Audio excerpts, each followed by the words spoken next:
pogledom prema Brijunima, plaža Hidrobaza u posljednjih je nekoliko godina postala jedna od najljepših i dostupnim uslugama, bez sumnje, najbolja plaža u Puli.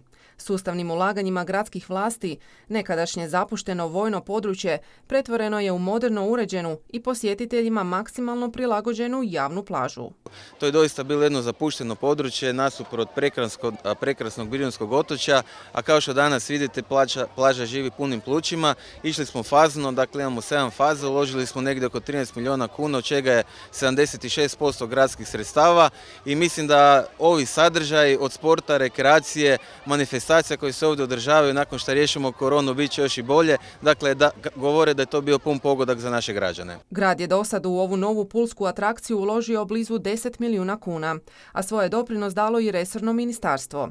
Tim je sredstvima uređena piknik zona, izgrađeno je dječje igralište, kao i igralište za street košarku, odbojku i mali nogomet. Na plaži je ugrađen čak i sustav navodnjavanja, a postavljanjem rampe i posebnog sunčališta, plaža je u potpunosti prilagođena osobama s invaliditetom. Ovo je bilo jedno zapušteno područje, virili su šipke, bilo je čak i opasno se kupati. Evo, kao što danas možete vidjeti, plaža živi punim plućima.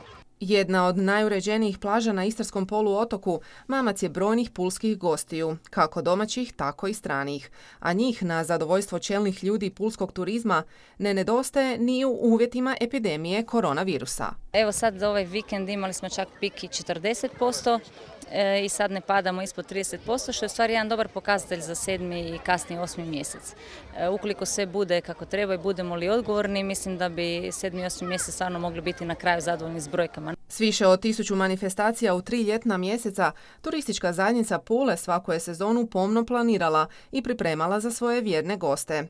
Iako u manjem opsegu, zanimljivi događaji održat će se i ovo ljeto. Mi smo se sada usmjerili na te manje koncertiće, animacije po ulicama i trgovima, gladijatori i slično, kako bi gostima koji su ovdje na jedan siguran način priuštili ipak neki doživljaj, znači dok se šetaju, dok borave u nekom ugostiteljskom objektu i slično. U areni danas kreće prva spektakula Antika, znači borba gladijatora, isto tako po sve sukladno mjerama.